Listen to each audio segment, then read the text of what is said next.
വസ്സലാത്തു വസ്സലാമു അലാ അഷ്റഫിൽ മുർസലീൻ വഅലാ ആലിഹി വസ്ഹബി അജ്മഈൻ അമ്മാ ബഅദ്.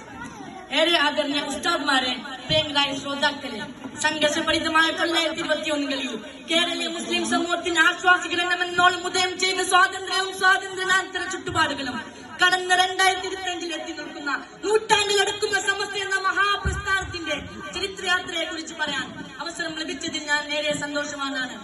1926 ജൂൺ 26 ഒരക്കൽ മുല്ലക്കോയ തങ്ങളുടെ നേതൃത്വത്തിൽ ഈ മഹിതമായ സംഘം രൂപം കൊള്ളുമ്പോൾ പ്രതിരോധിക്കേണ്ടിരുന്നത് വിശ്വാസവചിൽ വിഷം കളിക്കുക പുത്തനാശയക്കാരായിരുന്നെങ്കിൽ 21ാം നൂറ്റാണ്ടിന്റെ കാൽഭാഗം പിന്നിടുന്ന നേരത്ത് ഇന്ത്യ അടക്കം പ്രവർത്തന പദ്ധതികളും ലക്ഷ്യമുള്ള മഹാപ്രസ്ഥാനമായി സമസ്ത വളർന്നു പന്തലിച്ചിരിക്കുന്നു.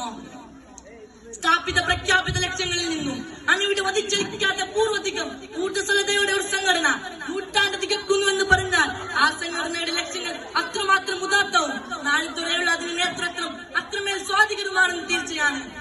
ഒരക്കൽ മുളക്കാറ്റങ്ങൾ മുതലിങ്ങോട്ട് കെങ്ങത്ത് ഉസ്താദിലൂടെ ശംസുൽമയിലൂടെ സയ്യിദുൽ ഉലമയിൽ എത്തി നിൽക്കുന്ന പണ്ഡിത സൂഫിയുടെ നീണ്ട നേരം മുന്നിട്ട് പറയുന്ന യാഥാർത്ഥ്യം അതാണ്.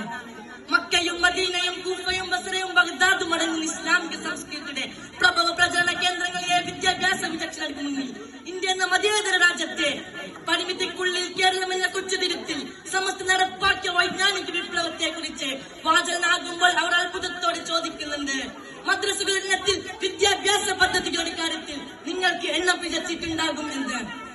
ഒരേ സ്ഥാപനത്തിൽ ഒരേ വിദ്യാർത്ഥികൾക്ക് ഇസ്ലാമിക അടിസ്ഥാന കർമ്മശാസ്ത്രം ഭൗതിക ശാസ്ത്രം എങ്ങനെയാണ് പഠിക്കാനാവുക എന്ന്, തഫ്സീറിനും ഹദീസിനൊപ്പം സയൻസും സാമ്പത്തിക ശാസ്ത്രം എങ്ങനെയാണ് ഒത്തുപോവുക എന്ന് സമസ്ത എന്ന മഹാപ്രസ്ഥാനത്തിന്റെ കൂടെ നിലകൊള്ളാൻ നമുക്കാവണം.